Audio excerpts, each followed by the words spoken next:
In order to make a proper decision, it takes more than just understanding what your particular goals are. Obviously, we need to understand how this whole system, the Sustainable Advantage system, fits into a larger picture of achieving global goals and needs. There's clearly a lot of things going on in the world. There's economic problems, there's social problems, and there's environmental problems. But we understand if we move through and utilize this system, we'll get to a sustainable future. How do we do that? If you look at the things that we've talked about, the sustainable economic development is the bottom layer. 5 pillars to a sustainable future. The bottom layer is to start with economic development, to generate and utilize the technologies, to generate new entrepreneurship, to bring in new capital, to bring in new infrastructure, to create an ecosystem.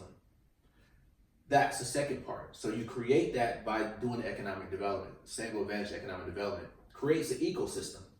Those ecosystems allow sustainable lifestyles, sustainable businesses, and governments to exist, and brings a sustainable capital to the table.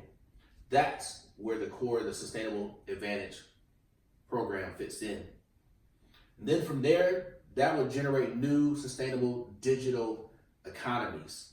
Digital meaning there are transactions that are processed, there are tokens involved, but ultimately, this is the only real asset platform.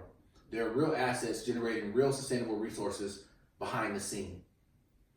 And that process leads to sustainable national economies.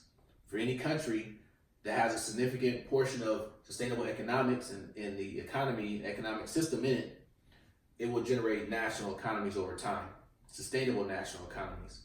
And if we do that, that leads to a sustainable future. So economic development generates the resources that are needed to create the environment for an ecosystem. Ecosystem generates the lifestyles and businesses that we need. Those lifestyles and businesses and governments generate new economies. New economies generate new national economies. And from there, we get a future.